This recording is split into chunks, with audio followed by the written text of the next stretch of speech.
ओम नमः शिवाय। हर हर महादेव। आप सभी का स्वागत है आपके अपने चैनल मीरा भक्ति स्टोरीज में।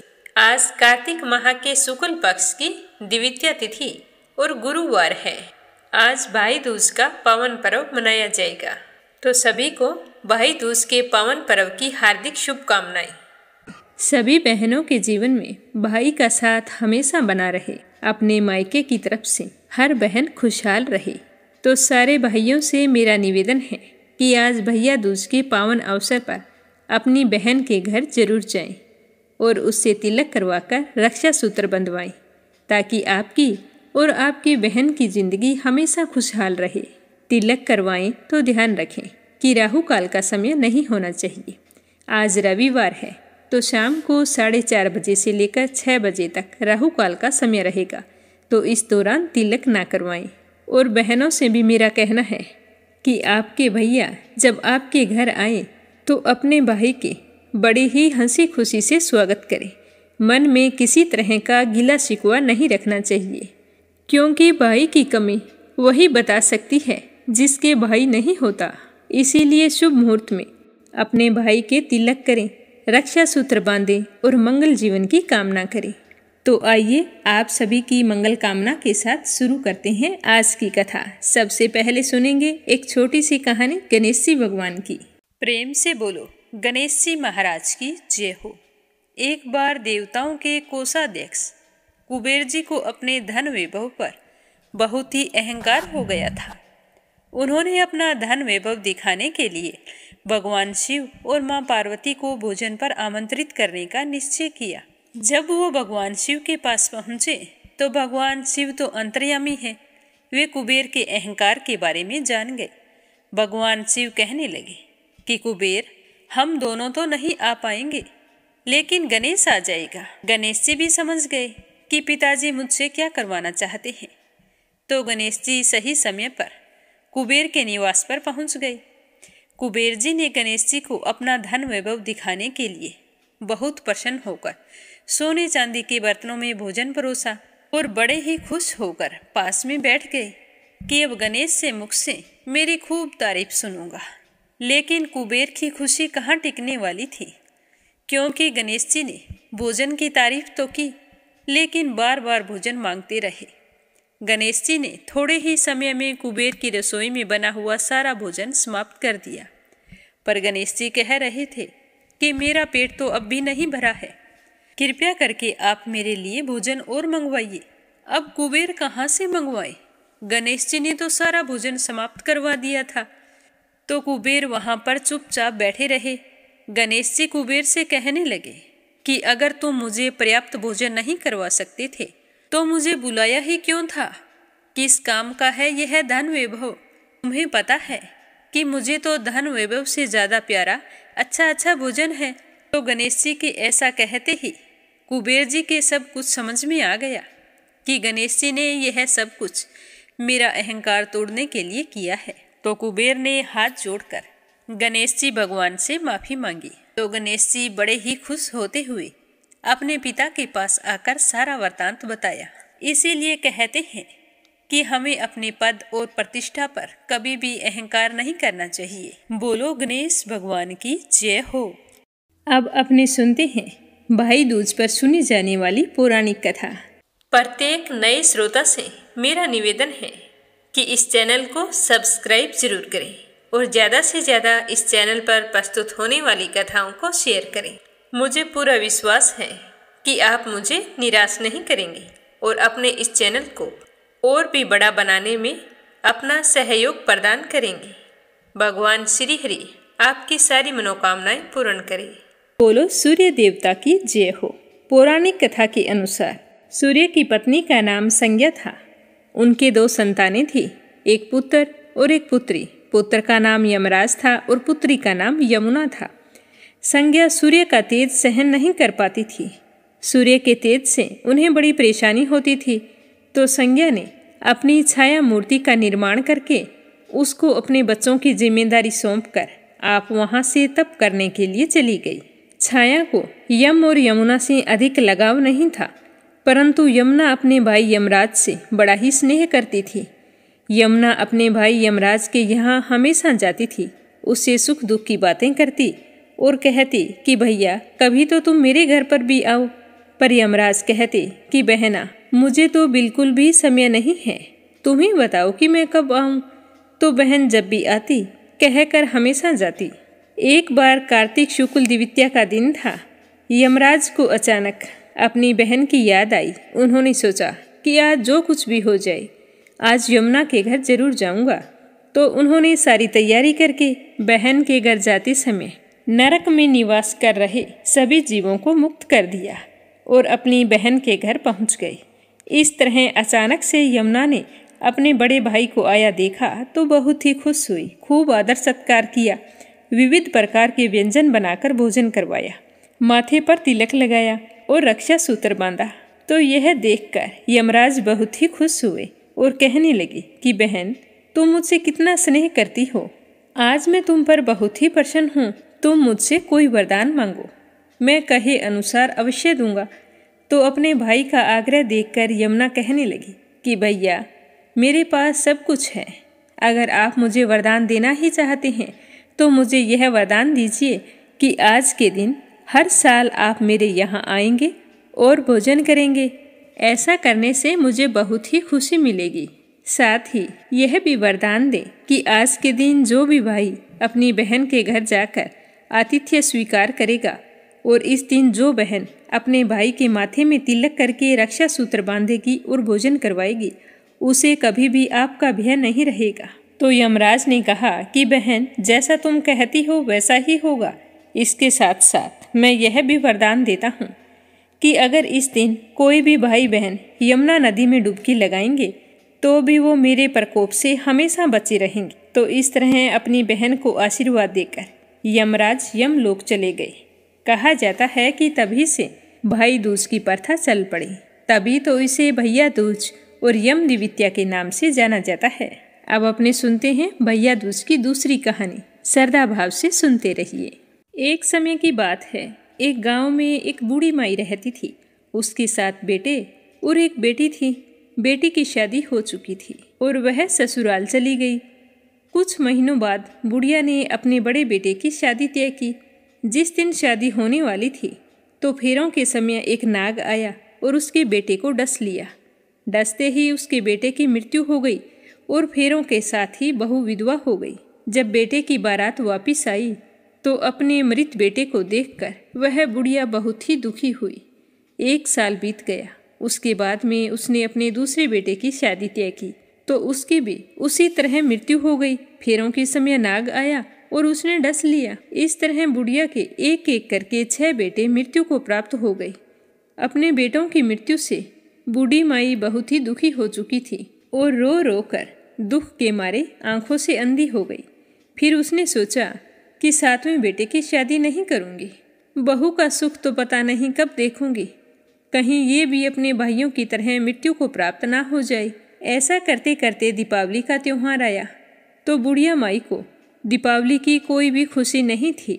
दीपावली के 2 दिन बाद में भैया दूज का त्योहार था तो उसका 7वां बेटा कहने लगा कि माँ मैं बहन के घर जाता हूँ, तिलक करवा के आऊँगा, रक्षा सूत्र बंधवाऊँगा। तो उसकी माँ ने कहा कि ठीक है बेटा, ध्यान से जाना और जल्दी आना। तो वह अपनी माँ के चरण स्पर्श करके घर से चल पड़ा। उधर जब बहन को पता चला कि उसका भाई आ रहा है तो वह तो बहुत ही खुश हुई और पागलों की तरह अपनी पड़ोसन के घर गई और कहने लगी कि बहन मेरा भाई आ रहा है, तुम मुझे बताओ कि जब बहुत ही प्यारा भाई घर आए तो क्या करना चाहिए, क्या बनाना चाहिए।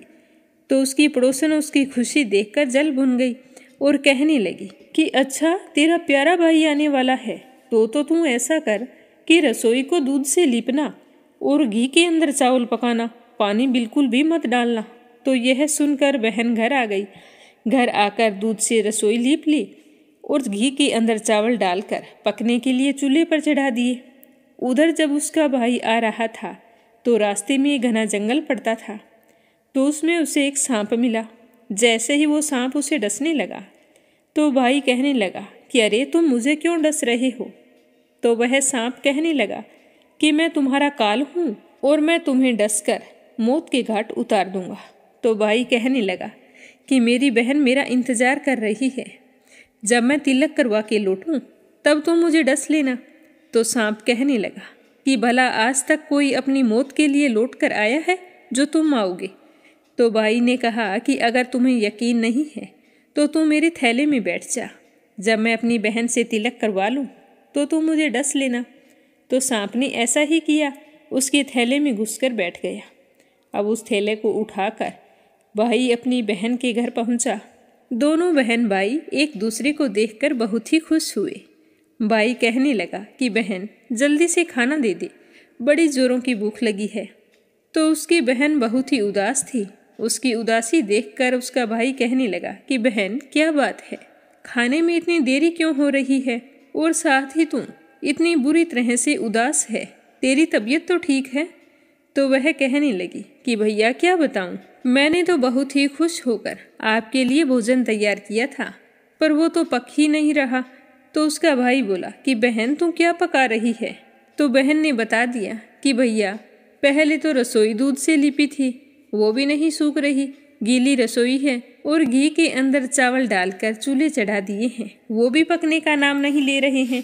तो यह सुनकर उसका भाई हंसने लगा कि पागल कहीं की, कभी कोई दूध से भी रसोई लीपता है? रसोई तो गाय के गोबर से लीपी जाती है, और घी में चावल डालकर कभी खीर बनी है? खीर बनानी है तो दूध डाल। तो बहन ने अपने भाई के कहे अनुसार किया, जल्दी से गाय का गोबर लाकर रसोई लीपी और उसके बाद में दूध के अंदर चावल डालकर पकने के लिए चढ़ा दिए। थोड़ी ही देर में खीर बनकर तैयार हो गई। तो बहन ने अपने भाई को प्रेम पूर्वक खाना खिलाया।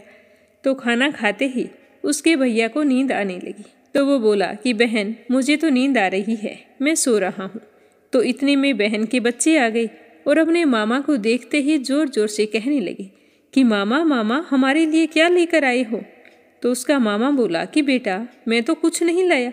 जैसे ही बच्चों की नज़र उस थैले पर पड़ी जिसमें सांप था, तो उन्होंने झट से उठा लिया। तो यह देखकर उसका मामा तो डर गया कि इसके अंदर तो सांप है, कहीं बच्चों को डस ना ले। तो इतने में बच्चों ने तो उस थैले को खोल लिया और उस थैले में से हीरों का हार निकला। तो बहन ने हार को देखते ही कहा कि भैया तुम मेरे लिए इतना सुंदर हार लेकर आए हो और मुझे बताया भी नहीं। तो भाई कहने लगा कि बहना तुझे पसंद तो है क्या? तो वह बोली कि भैया हार तो मुझे बहुत पसंद है। यह कहकर उसने हार को रख लिया। अगले दिन सुबह भाई कहने लगा कि बहन अब मुझे जाना है, मेरे लिए खाना रख देना, रास्ते में भूख लग जाएगी। तो उसकी बहन ने उसके लिए लड्डू बनाकर एक डिब्बे में रख कर दे दिए। भाई लड्डुओं का डिब्बा लेकर वहाँ से चल पड़ा। चलते चलते रास्ते में थक गया तो एक पेड़ के नीचे सो गया। उधर बहन के बच्चे आए और कहने लगे कि माँ हमें भूख लगी है, जल्दी से खाना दे दो। तो उसकी माँ कहने लगी कि बेटा भोजन बनने में तो अभी देरी है।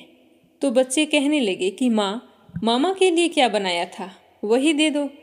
तो वह कहने लगी कि मामा के लिए तो लड्डू बनाए थे और लड्डू बनाने के लिए बाजरा पीसा था, वही बचा हुआ चक्की में पड़ा है, जाकर खा लो। तो बच्चे भागे भागे चक्की के पास आए तो देखा कि चक्की के अंदर तो सांप पीसा हुआ पड़ा है, सांप के टुकड़े और मांस पड़ा हुआ था।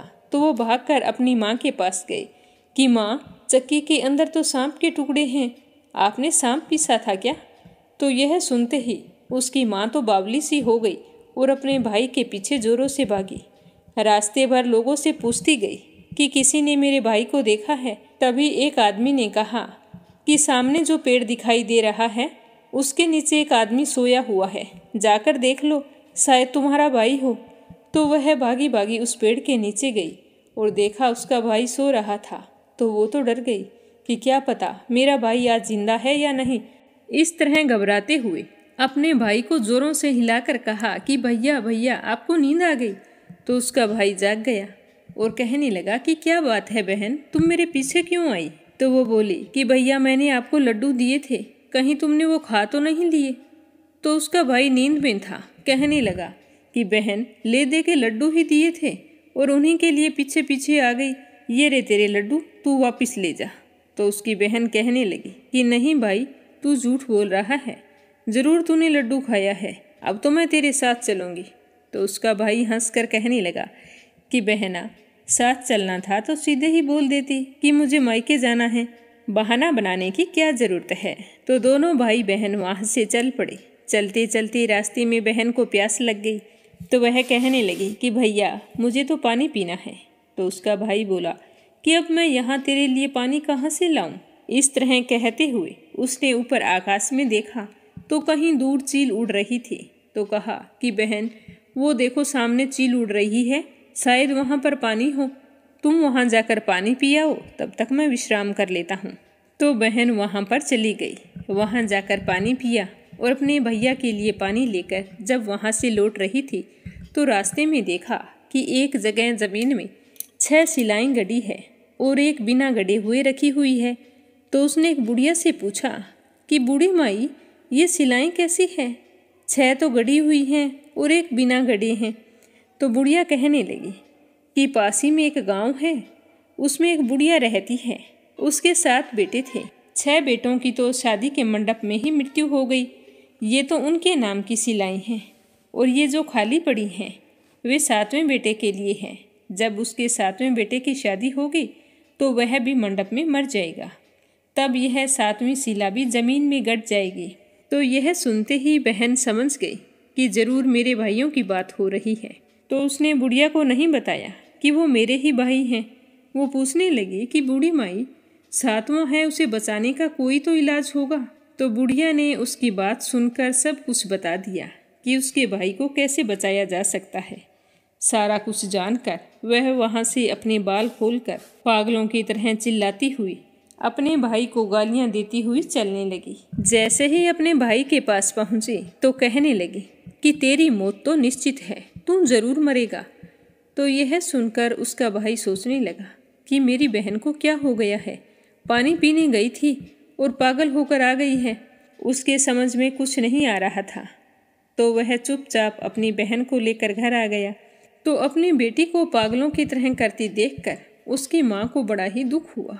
वो सोचने लगी कि 6 बेटे मृत्यु को प्राप्त हो गए हैं, 7वां बेटा एक बचा है, एक बेटी थी वो भी पागल हो गई है। तो उसने एक दिन हट पकड़ ली कि छोटे भाई की सगाई करो। उसकी माँ ने उसे समझाने की कोशिश की पर वो मानने के लिए तैयार नहीं थी कि जल्दी से इसकी सगाई कर दो, नहीं तो मैं इसको मार दूंगी।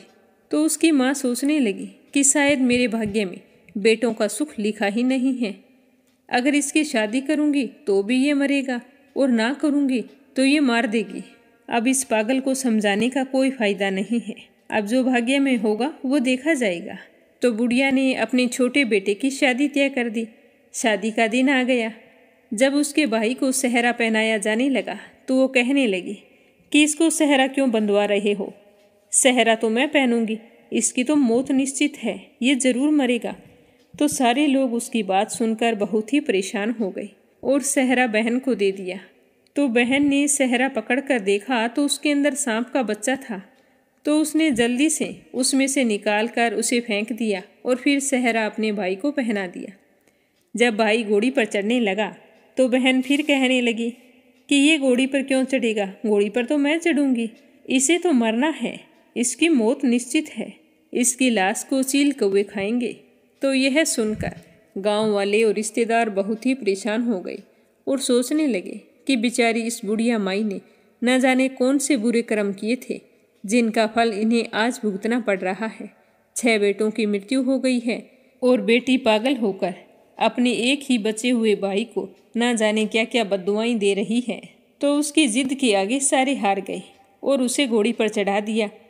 अब बारात चलने लगी तो उसकी बहन ने कहा कि ये दरवाजे में से नहीं जा सकता, इसे तो पीछे के रास्ते से लेकर जाओ, दरवाजे से तो मैं जाऊंगी। तो वह घोड़ी पर बैठकर जैसे ही दरवाजे के नीचे से जा रही थी तो दरवाज़ा अचानक से गिरने लगा। बहन ने एक ईंट उठाकर अपनी चुनरी में रख ली तो दरवाज़ा वहीं पर रुक गया। तो यह देखकर लोगों को बड़ी ही हैरानी हुई। फिर चलते चलते एक जगह रास्ते में बारात को रोक दिया गया। जैसे ही दूल्हे को पीपल के पेड़ के नीचे खड़ा किया तो वो कहने लगी कि अरे इसे छाँव में खड़ा क्यों किया है, ये तो धूप में खड़ा रहेगा, इसे तो मरना ही है, छाँव में तो मैं खड़ी होऊंगी। तो जैसे ही वह बहन पेड़ के नीचे खड़ी हुई तो पेड़ अचानक से गिरने लगा।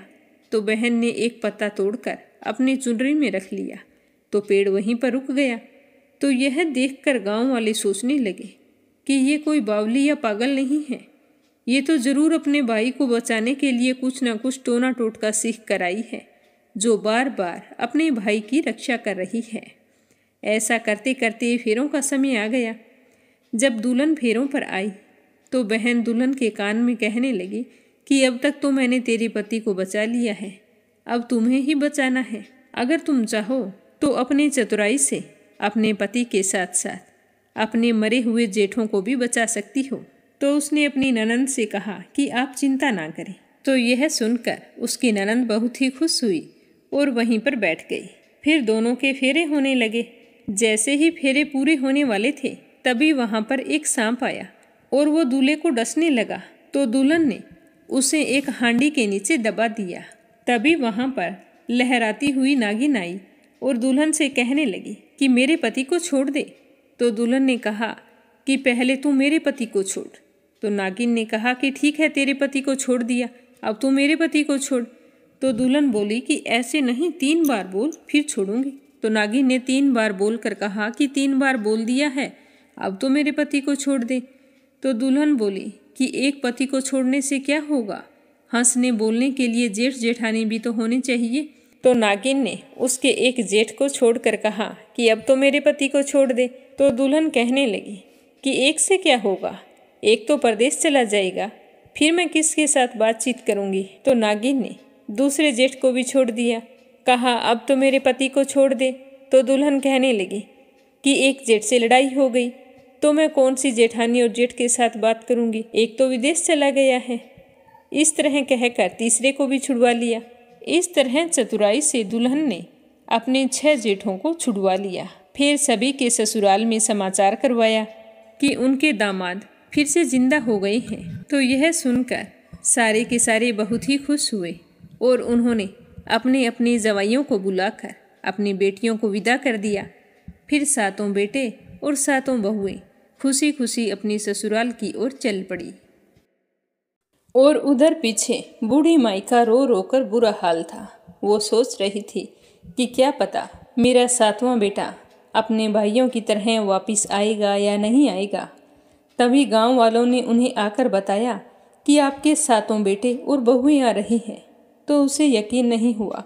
वो कहने लगी कि मेरे 6 बेटों को मृत्यु के काल में गए हुए ना जाने कितने वर्ष बीत चुके हैं। तो गांव वाले कहने लगे कि ये तो हम नहीं जानते, पर आपके बेटे और बहुएं आ रही हैं।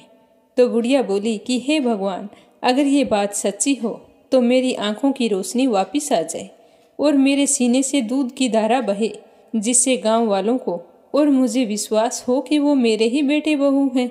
तो भगवान की कृपा से वैसा ही हुआ। तो वह अपने सारे बेटे बहुओं को देखकर बहुत ही खुश हुई और कहने लगी कि यह सब कुछ मेरी बावली बेटी ने किया है, कहाँ है वो। तो सारे लोग इधर उधर देखने लगे, वो कहीं पर भी दिखाई नहीं दे रही थी। तभी किसी ने कहा कि वो तो भूसे की कोठरी में सो रही है।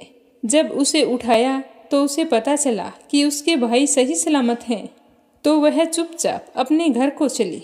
तो उसके पीछे पीछे घर की सारी लक्ष्मी भी चल पड़ी। तो बुढ़िया ने देखा तो वह कहने लगी कि बेटी पीछे मुड़कर देख, तू सारी लक्ष्मी ले जाएगी तो तेरे भैया भाभी क्या खाएंगे। तो माँ की आवाज़ सुनकर बहन ने पीछे मुड़कर देखा और कहा कि जो माँ ने अपने हाथों से दिया है वह मेरे साथ चले, बाकी का बचा हुआ मेरे भैया भाभी के पास रहे। फिर उसके भाई और भाभीियों ने उसे वापस बुलवाया, खूब खातिरदारी की और अपनी बहन को धन्यवाद देते हुए खूब सारे गहने और कपड़े उपहार स्वरूप देकर मंगल गीतों के साथ उसकी विदाई की। इस तरह एक बहन ने अपने भाई की रक्षा की। हर बहन को चाहिए कि वह अपने भाई की रक्षा के लिए हमेशा तैयार रहे। हे यमराज देवता, जैसे आपने उस बहन के 7 भाइयों की रक्षा की, उसी तरह हर बहन के भाई की रक्षा करना। किसी भी बहन का अपने भाई से वियोग ना हो, ये आशीर्वाद देना। बोलो यम देवता की जय हो। अब सुनते हैं अगली कहानी। एक बार युधिष्ठिर विषम जी से कहने लगे कि हे पितामह, आपकी कृपा से मैंने अनेकों धर्म शास्त्र सुने हैं, परंतु यम द्वितीया का क्या पुण्य है, क्या फल है, यह मैं सुनना चाहता हूँ। आप कृपया करके मुझे विस्तार से बताइए। तो विषम जी कहने लगे कि आज तूने बहुत ही अच्छी बात पूछी है। मैं उस उत्तम व्रत को विस्तार पूर्वक बताता हूँ जो कार्तिक मास के उजले और चैत्र के अंधेरे पक्ष की जो द्वितीया होती है वह यम द्वितीया कहलाती है। तो युधिष्ठिर जी ने कहा कि उस कार्तिक के उजले पक्ष की द्वितीया में किसका पूजन करना चाहिए और चैत्र महीने में यह व्रत कैसे हो, इसमें किसका पूजन किया जाता है। तो विषम जी कहने लगे कि हे युधिष्ठिर, मैं तुम्हें एक कथा कहता हूँ। इसमें कोई संशय नहीं है कि इस कथा को सुनकर सारे प्राणी पापों से छूट जाते हैं। सतयुग में नारायण भगवान से, जिनकी नाभि में कमल है, उससे 4 मुख वाले ब्रह्मा जी उत्पन्न हुए, जिससे वेद वेता भगवान ने चारों वेद कहे। तो श्री हरि नारायण पितामह ब्रह्मा जी से कहने लगे कि हे पितामह, आप सबकी तुरीय अवस्था, रूप और योगियों की गति हो। मेरी आज्ञा है कि तुम सारे जगत की रचना करो। तो श्री हरि के ऐसे वचन सुनकर पितामह ब्रह्मा जी बहुत ही खुश हुए और उन्होंने अपने मुख से ब्राह्मणों को, बहुओं से क्षत्रियों को, जंगाओं से वैश्यों को और पैरों से शूद्रों को उत्पन्न किया। उनके पीछे देव, गंधर्व, दानव, राक्षस, सर्प, नाग, जल के जीव, स्थल के जीव, नदी, पर्वत और वृक्ष आदि को पैदा करके मनु जी को पैदा किया। इनके बाद दक्ष प्रजापति को पैदा किया। तब उनसे आगे की ओर सृष्टि उत्पन्न करने को कहा। दक्ष प्रजापति से 60 कन्याएं उत्पन्न हुई, जिनमें से 10 धर्मराज को, 13 कश्यप को और 27 चंद्रमा को दी। कश्यप जी से देव, दानव, राक्षस, इनके सिवाय और भी गंधर्व, पिशाच, गऊ और पक्षियों की जातियां पैदा हुई। धर्मराज को धर्म प्रधान जानकर सबके पितामह ब्रह्मा जी ने उन्हें सब लोगों का अधिकार दिया और धर्मराज से कहा कि तुम आलस्य त्याग कर काम करो। जीवों ने जैसे जैसे शुभ व अशुभ कर्म किए हैं, उसी प्रकार न्याय पूर्वक वेद शास्त्र में कही विधि के अनुसार कर्ता को कर्म का फल दो और सदा मेरी आज्ञा का पालन करो। तो पितामह की आज्ञा सुनकर बुद्धिमान धर्मराज ने हाथ जोड़कर सबके परम पूज्य पितामह को कहा कि हे प्रभु, मैं आपका सेवक हूँ और आपसे निवेदन करता हूँ कि इस सारे जगत के कर्मों का विभाग पूर्वक फल देने की जो आपने मुझे आज्ञा दी है वह एक महान कर्म है। आपकी आज्ञा शिरोधार्य कर मैं यह कार्य जरूर करूँगा, जिससे कि कर्ताओं को फल मिले, परंतु पूरी सृष्टि में जीव और उनके देह भी अनंत हैं और उनके कर्म भी अनंत हैं। उनमें कर्ता ने कितने किए, कितने भोगे, कितने शेष हैं, इनका लेखा जोखा मैं अकेले कैसे कर सकता हूँ। आप मुझे कृपा करके एक ऐसा सहायक दीजिए जो धार्मिक, न्यायी, बुद्धिमान, शीघ्रकारी, लेख कर्म में विज्ञ, चमत्कारी, तपस्वी, ब्रह्मनिष्ठ और वेद शास्त्र का ज्ञाता हो। तो धर्मराज के इस प्रकार प्रार्थना पूर्वक किए हुए कथन को विधाता सत्य जान मन में बड़े ही प्रसन्न हुए और यमराज का मनोर्थ पूर्ण करने की चिंता करने लगे और सोचने लगे कि इन सब गुणों वाला ज्ञानी लेखक पुरुष कहाँ मिलेगा। उसके बिना धर्मराज का मनोर्थ पूर्ण नहीं होगा। तो पितामह ने कहा कि हे धर्मराज, तुम्हारे अधिकार में मैं सहायता अवश्य करूँगा। इतना कहकर पितामह ध्यान मगन हो गई। उसी अवस्था में उन्होंने 1000 वर्ष तक तपस्या की। जब उनकी समाधि खुली तो उनके सामने श्याम रंग, कमल नयन, शंख की सी गर्दन, गूढ़ सिर, चंद्रमा के समान मुख वाले, कलम दवात और पानी हाथ में लिए हुए, महाबुद्धि, देवताओं का मान बढ़ाने वाला, धर्माधर्म के विचार में महाप्रवीण लेखक और कर्म में महाचतुर ऐसे पुरुष को देखकर उससे पूछा कि तू कौन है। तो उसने कहा कि प्रभु, मैं तो माता पिता को नहीं जानता, परंतु आपके शरीर से प्रकट हुआ हूँ, इसीलिए मेरा नामकरण आप ही कीजिए और बताइए कि मुझे क्या करना है। तो पितामह उस पुरुष के वचन सुनकर अपने हृदय से उत्पन्न हुए उस पुरुष को हंसकर कहा कि तू मेरी काया से प्रकट हुआ है, इससे मेरी काया में तुम्हारी स्थिति है, इसीलिए तुम्हारा नाम कायस्थ चित्रगुप्त है। धर्मराज के पूर्व में प्राणियों के शुभ शुभ कर्म लिखने में तू उसका सखा बने, इसीलिए तेरी उत्पत्ति हुई है। आज से लेखा जोखा तुझे ही करना है। तो पितामह ने चित्रगुप्त से इस तरह कहकर धर्मराज से कहा कि हे धर्मराज, यह उत्तम लेखक तुझको मैंने दिया है जो संसार में सब कर्म सूत्र की मर्यादा पालने के लिए है। इतना कहकर पितामह ब्रह्मा जी अंतर्ध्यान हो गए। फिर वह चित्रगुप्त कोटि नगर को जाकर चंड प्रचंड ज्वालामुखी काली जी के पूजन में लग गया। उपवास करके उसने भक्ति के साथ चंडिका की भावना मन में की। उसने उत्तमता से चित्त लगाकर ज्वालामुखी देवी का जप और स्तोत्रों से भजन पूजन और उपासना इस प्रकार की कि हे जगत को धारण करने वाली, तुमको नमस्कार है महादेवी, तुमको नमस्कार है। स्वर्ग मृत्यु पाताल आदि लोक लोकांतरों की रोशनी देने वाली, तुमको नमस्कार है। संध्या और रात्रि रूप भगवती, तुमको नमस्कार है। श्वेत वस्त्र धारण करने वाली सरस्वती, तुमको नमस्कार है।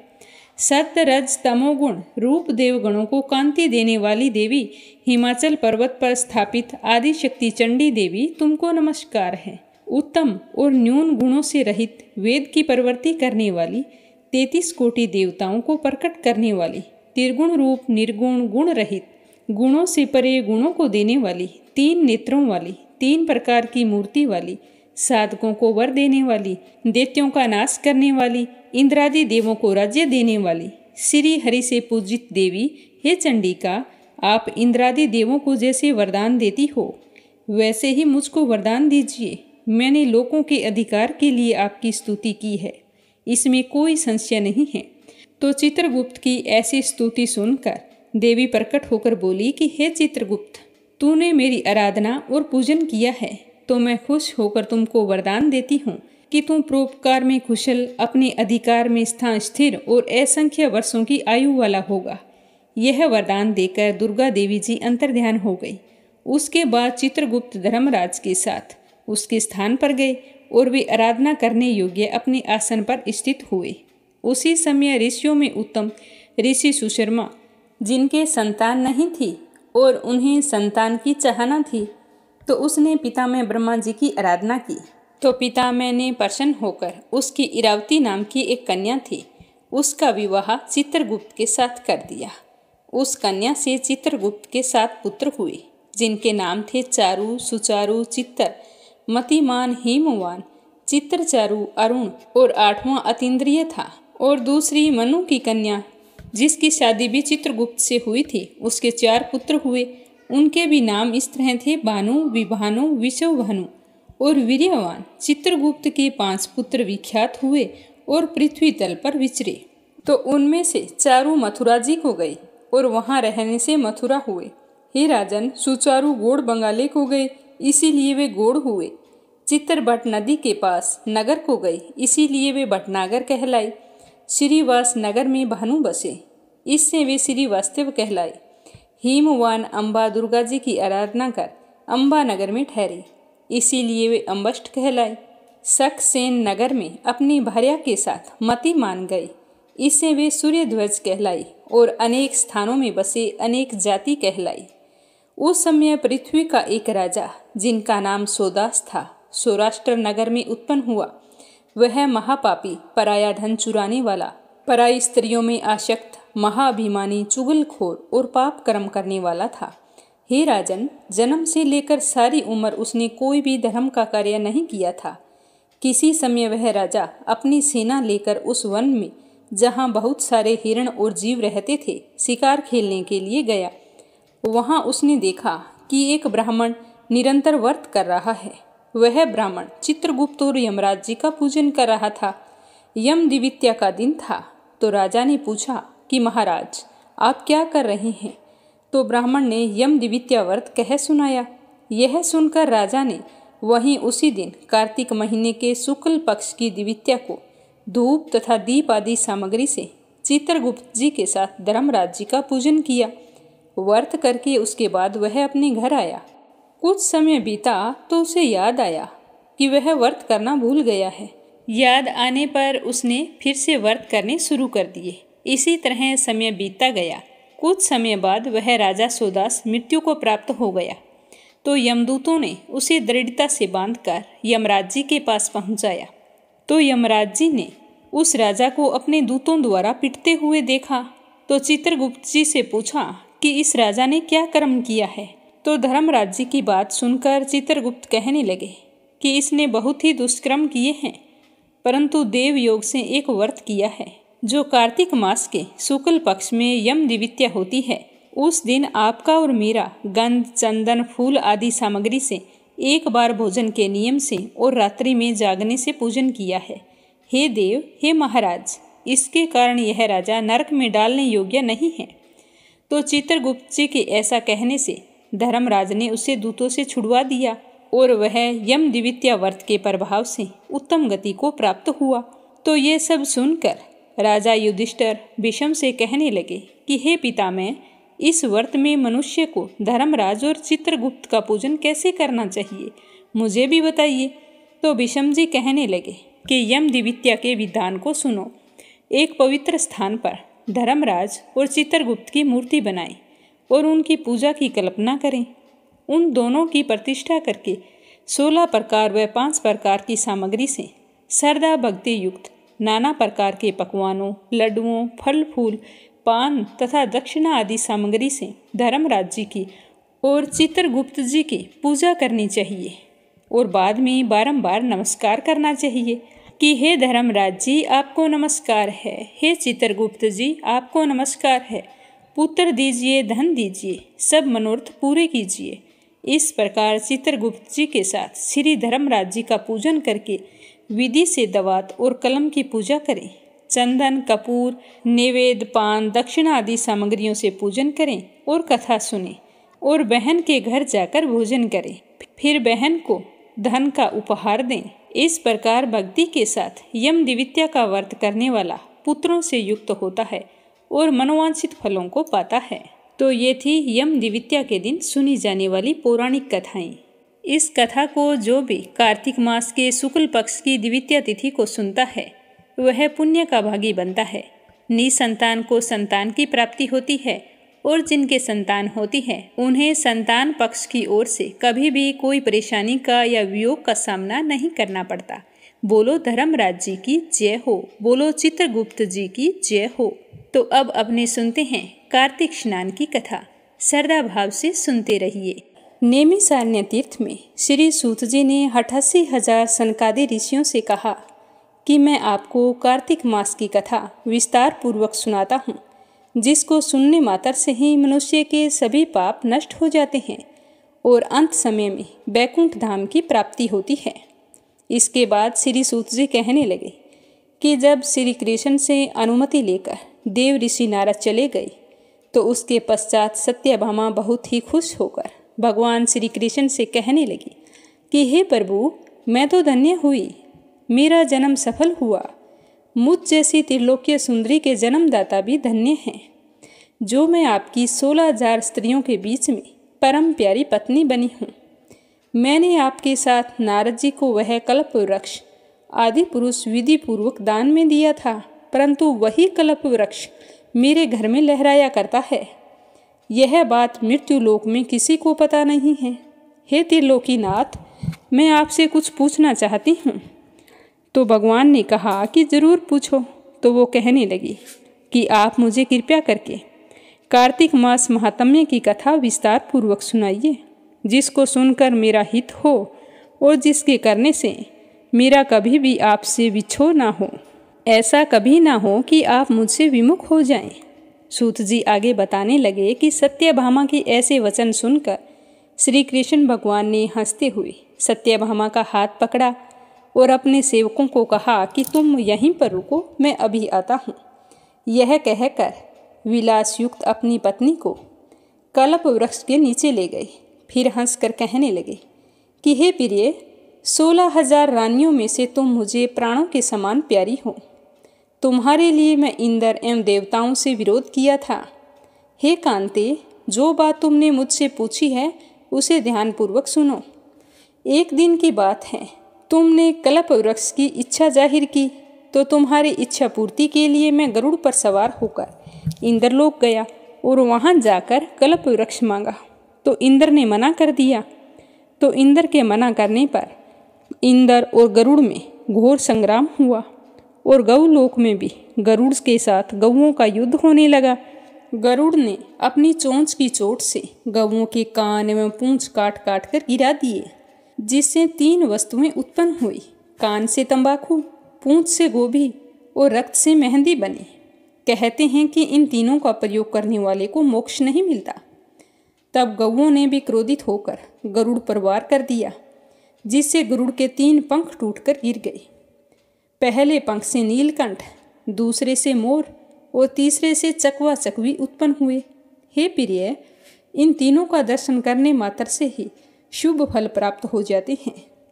यह सुनकर सत्यभामा ने कहा कि हे प्रभु, कृपया करके मुझे भी मेरे पूर्व जन्म के बारे में बताइए कि मैं पूर्व जन्म में कौन थी, कौन कौन से व्रत, दान, जप और तप किए थे, मेरा स्वभाव कैसा था, मेरे जन्मदाता कौन थे और मुझे दोबारा जन्म क्यों लेना पड़ा। मैंने ऐसा कौन सा पुण्य कर्म किया था जिसकी वजह से मैं आपकी अर्धांगिनी बनी हूँ। तो सत्यभामा की बात सुनकर श्री कृष्ण भगवान बोले कि हे प्रिय, अब मैं तुम्हारे द्वारा पूर्व जन्म में किए हुए पुण्य कर्मों को विस्तार पूर्वक बताऊंगा, तुम ध्यान से सुनना। पूर्व समय में सतयुग के अंत में मायापुरी में अत्रि गोत्र में वेद वेदांत का ज्ञाता देव शर्मा नामक एक ब्राह्मण निवास करता था। वह प्रतिदिन अतिथियों की सेवा करता, हवन और सूर्य भगवान की पूजा करता था। सूर्य के समान ही तेजस्वी था। उसे कोई संतान नहीं थी। जब वह अपनी वृद्धावस्था में पहुंचा तो उसे गुणवती नामक कन्या की प्राप्ति हुई, पर पुत्र उसके फिर भी नहीं था। उस पुत्रहीन ब्राह्मण ने अपनी कन्या का विवाह अपने ही शिष्य के साथ कर दिया। उसका नाम चंद्र था। वह चंद्र को अपने पुत्र के समान मानता था और चंद्र भी अपने गुरु को पिता की भांति सम्मान देता था। एक दिन ससुर जवाई दोनों कुश व समिधा लेने के लिए जंगल में गए हुए थे। जब वे हिमालय की तलहटी में भ्रमण कर रहे थे, तब उन्हें एक राक्षस आता हुआ दिखाई दिया। उस राक्षस को देखकर भय के कारण वो तो डर गए, उनके अंग शिथिल पड़ गए और वो भाग नहीं सके। तो काल के समान उस राक्षस ने उन दोनों को मार डाला। वे दोनों धर्मात्मा थे, तो इसीलिए मेरे पार्षद उन्हें मेरे पास बैकुंठ धाम में ले आए। उन दोनों द्वारा आजीवन सूर्य भगवान की पूजा किए जाने के कारण मैं उन दोनों पर अति प्रसन्न हुआ। गणेश जी, शिव जी, सूर्य व देवी, इन सब की पूजा करने वाले मनुष्य को स्वर्ग की प्राप्ति होती है। मैं एक होता हुआ भी काल और कर्मों के भेद से 5 प्रकार का होता हूँ। जैसे एक देवदत्त, पिता, भ्राता आदि नामों से पुकारा जाता है। जब वे दोनों विमान पर आरूढ़ होकर सूर्य के समान तेजस्वी रूपवान चंदन की माला धारण किए हुए मेरे भवन में आए, तो दिव्य भोगों को भोगने लगे। इस तरह बताते हुए श्री कृष्ण भगवान कहने लगे कि हे प्रिय, जब गुणवती को पता चला कि राक्षस ने उसके पति व पिता को मार दिया है, तो वह बहुत ही दुखी होकर विलाप करने लगी। कहने लगी कि मेरे पिताजी, मेरे स्वामी, मुझे छोड़कर तुम कहाँ चले गए? मैं अकेली अबला स्त्री तुम्हारे बिना कैसे रहूँगी? क्या करूँगी? कहाँ जाऊँगी? मेरे लिए भोजन, वस्त्र आदि की व्यवस्था कौन करेगा? घर में मेरा प्रेम पूर्वक पालन पोषण कौन करेगा? मेरे तुम्हारे सिवा कोई नहीं है। अब मैं कहाँ जाऊँगी? मैं कुछ नहीं कर सकती। मुझ अबला की रक्षा कौन करेगा? अब मैं कहाँ रहूँ? मेरे पास कोई भी ठिकाना नहीं है। तो इस प्रकार विलाप करते हुए गुणवती चक्कर खाकर धरती पर गिर पड़ी और बेहोश हो गई। बहुत देर तक बेहोश ही पड़ी रही। जब उसे होश आया तो वह पहले की भांति करुण विलाप करते हुए शोक सागर में डूब गई। कुछ समय के पश्चात जब वो संभली तो उसे ध्यान आया कि उसके पिता और पति की मृत्यु हो गई है और उनकी क्रिया करने के लिए सिर्फ मैं ही हूँ। मुझे उनका श्राद्ध कर्म करना चाहिए ताकि उनको मोक्ष की प्राप्ति हो। इस तरह सोचकर उसने अपने आप को संभाला और फिर अपने घर का सारा सामान बेच दिया। उससे जो भी धन मिला उससे अपने पिता व पति का श्राद्ध कर्म किया। उसके बाद उसी नगर में रहते हुए वो 8 पहर भगवान विष्णु की भक्ति करने लगी। उसने अपनी सारी उम्र भगवान विष्णु की भक्ति में गुजार दी। वह नियम से सारी एकादशियों का व्रत करती, कार्तिक के महीने में नियम से स्नान करती, तुलसी का पूजन करती और व्रत रखा करती थी। तो श्री कृष्ण भगवान सत्यभामा से कहने लगे कि हे प्रिय, एकादशी और कार्तिक का व्रत तो मुझे बहुत ही प्रिय है। इनको करने से मुक्ति, भुक्ति, पुत्र तथा संपत्ति प्राप्त होती है। कार्तिक मास में जब तुला राशि पर सूर्य आता है तब ब्रह्म मुहूर्त में उठकर स्नान करने व व्रत करने वाले मनुष्य मुझे बहुत ही प्रिय हैं, क्योंकि यदि उन्होंने पाप भी किए हों तो वो स्नान व व्रत के प्रभाव से उन्हें मोक्ष प्राप्त हो जाता है। कार्तिक में स्नान, जागरण, दीपदान तथा तुलसी के पौधे की पूजा करने वाले मनुष्य साक्षात भगवान विष्णु के समान होते हैं। कार्तिक मास में मंदिर में झाड़ू लगाने वाले, कार्तिक के महीने में स्वास्तिक बनाने वाले तथा भगवान विष्णु की पूजा करने वाले मनुष्य जन्म मरण के चक्कर से छूट जाते हैं। तो इस तरह एकादशी का व्रत, कार्तिक स्नान और उपवास करती हुई वह गुणवती अपनी वृद्धावस्था में पहुंच गई, पर फिर भी उसने व्रत और पूजा पाठ करना नहीं छोड़ा। एक समय की बात है, वो बिल्कुल कमज़ोर हो गई थी। कार्तिक का महीना शुरू हो गया तो वो किसी तरह चलते चलते गंगा नदी पर स्नान के लिए चली गई। तो गंगा नदी तक तो पहुंच गई, लेकिन जैसे ही उसने गंगा में डुबकी लगाई तो उसे जोरों का बुखार आया और वो मृत्यु को प्राप्त हो गई। तो मेरे दूत उसे मेरे धाम ले आई। तत्पश्चात ब्रह्मा आदि देवताओं की प्रार्थना पर जब मैंने श्री कृष्ण का अवतार लिया तो मेरे गण भी मेरे साथ इस पृथ्वी लोक पर आए थे, जो इस समय यादव हैं। तुम्हारे पिताजी पूर्व जन्म में देव शर्मा थे, जो इस समय स्त्राजित हैं। पूर्व जन्म में जो चंद्र शर्मा थे, जो तुम्हारे पति थे, वो आज डाकू हैं। और हे देवी, तू ही गुणवती है। कार्तिक व्रत के प्रभाव के कारण ही तू मेरी अर्धांगिनी बनी है। पूर्व जन्म में तुमने मेरे मंदिर के द्वार पर तुलसी का पौधा लगाया था। इस समय वह तेरे महलों के आंगन में कल्प वृक्ष के रूप में विद्यमान है। उस जन्म में जो तुमने दीप दान किया था, उसी के कारण तुमने इतनी सुंदर देह पाई है। तुम्हारे घर में साक्षात लक्ष्मी का वास है। तुमने पूर्व जन्म में अपने सभी व्रतों का फल पति स्वरूप विष्णु जी को अर्पित किया था। उसी व्रत के प्रभाव से इस जन्म में तुम मेरी प्रिय पत्नी बनी हो। पूर्व जन्म में तुमने नियम पूर्वक जो कार्तिक मास का व्रत किया था, उसी के कारण मेरा और तुम्हारा कभी भी वियोग नहीं होगा। इस प्रकार कार्तिक मास में व्रत आदि करने वाले मनुष्य मुझे तुम्हारे समान प्रिय हैं। दूसरे जप, तप, यज्ञ, दान आदि करने से प्राप्त फल कार्तिक मास में किए गए व्रत के फल से बहुत थोड़ा होता है, अर्थात कार्तिक मास के व्रतों का 16वां भाग भी नहीं होता। तो इस तरह सत्यभामा भगवान श्री कृष्ण के मुख से अपने पूर्व जन्म के पुण्य का प्रभाव सुनकर बहुत ही प्रसन्न हुई। अगली कहानी आज अपने सुनेंगे एक कंजूस आदमी की, जिसकी कंजूसी के आगे भगवान भी हार गए। एक समय की बात है, एक बहुत ही कंजूस व्यक्ति रहता था। उस व्यक्ति का नाम था दानचंद। उसके पास धन तो बहुत था, परंतु उसने कभी किसी को दान नहीं किया था। उसने प्रण ले रखा था कि मैं मेरे जीवन में किसी को कुछ भी दान नहीं करूँगा। उसके घर से कुछ 1 किलोमीटर दूर पर गंगा नदी बहती थी, परंतु वह कभी भी गंगा नदी में स्नान करने नहीं गया, क्योंकि गंगा स्नान करने के बाद में पंडित पुजारियों को कुछ दान दक्षिणा देनी होती है, तो गंगा स्नान के बाद में दान करना पड़ेगा। इसी डर से वह कभी भी गंगा स्नान करने नहीं गया। उसकी पत्नी हमेशा कहती कि स्वामी, हमारे पास इतना धन है, हमें दान पुण्य करना चाहिए, धन का कुछ हिस्सा धर्म के कार्यों में लगाना चाहिए। परंतु उस पर इस बातों का बिल्कुल भी असर नहीं होता। वह कहता कि इतना बहुत सारा धन कहाँ है हमारे पास, अगर कमाई का कोई छोटा सा हिस्सा दान भी कर दिया तो उससे क्या होने वाला है। तो अपने पति की कंजूसी देखकर उसकी पत्नी बहुत ही निराश हो जाती। ऐसा करते करते समय बीतता गया।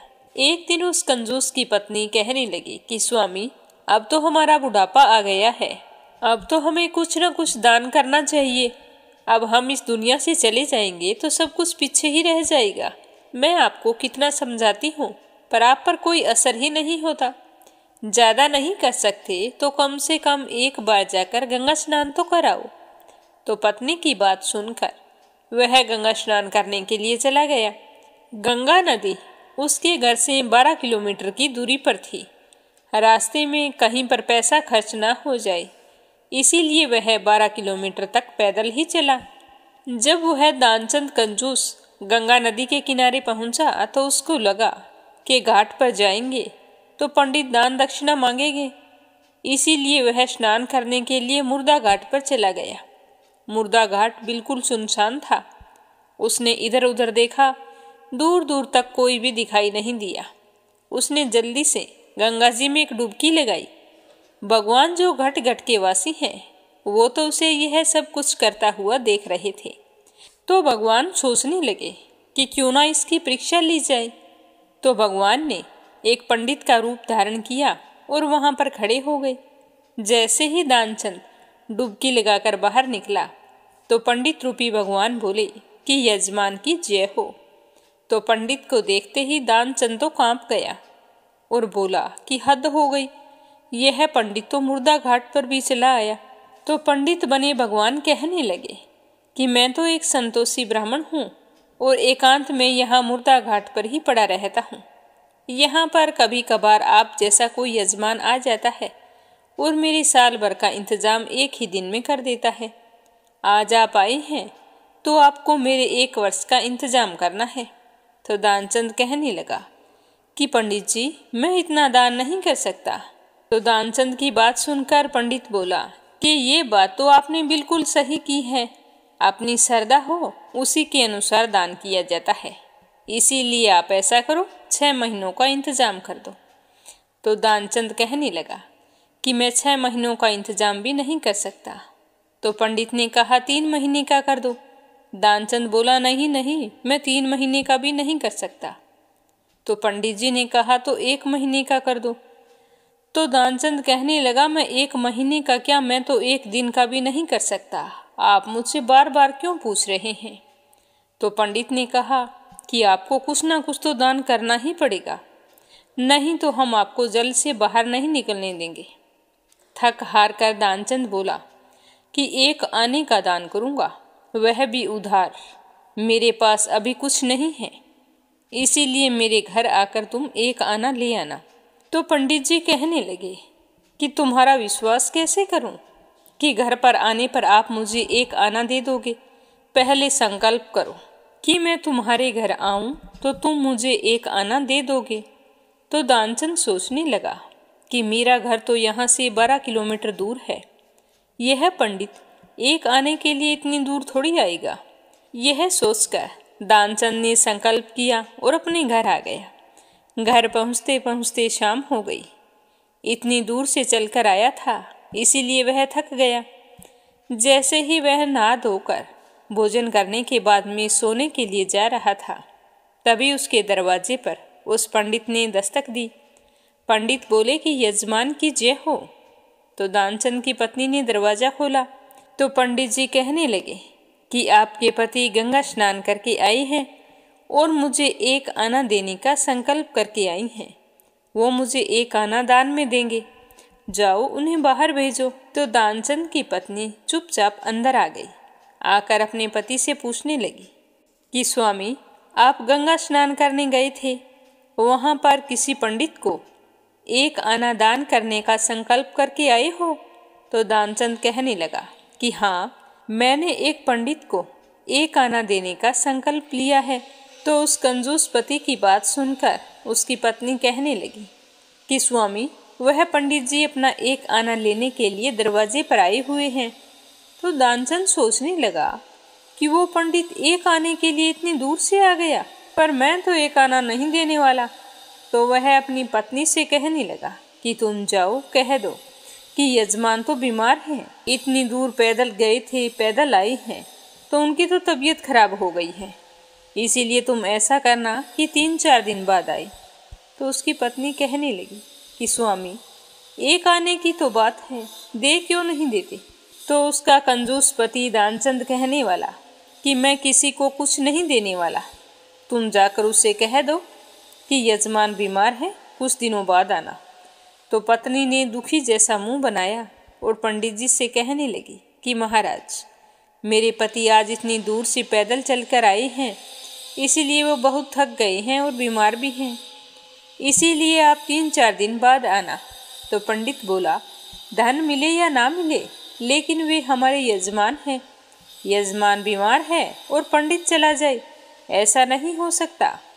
जब तक वो स्वस्थ नहीं हो जाते तब तक हम यहीं रहेंगे। हमारे यहाँ रहने खाने का इंतजाम कर दो। हम यहीं पर प्रसाद बनाएंगे, यहीं पर भजन करेंगे और यहीं पर प्रसाद ग्रहण करेंगे। तो पंडित की बात सुनकर दानचंद की पत्नी अंदर गई और अपने पति को सारी बात बताई कि वह पंडित बोल रहा है कि जब तक आप ठीक नहीं हो जाते वो तो यहीं पर रहेगा। अगर वो यहीं पर रुक गया तो तुम तबीयत खराब होने का बहाना कितने दिनों तक बनाओगे? स्वामी, मैं तो कहती हूँ कि उसे एक आना देकर यहाँ से रवाना करो। तो दानचंद बोला कि एक आना क्या ऐसे ही आता है? मैं उस पंडित को कुछ नहीं देने वाला। तुम जाकर उस पंडित से कह दो कि यजमान तो मर गया है। दानचंद को योग का अभ्यास था, इसीलिए वह सांस रोककर पड़ गया। पत्नी रोती हुई बाहर गई और उसने रो रो कर पंडित से कहा कि मेरे पति देव तो मर गए हैं, अब तुम यहाँ से चले जाओ।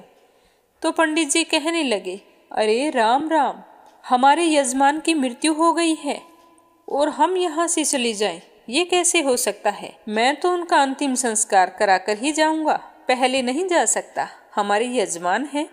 तुम औरत जात कहाँ कहाँ भटकती फिरोगी।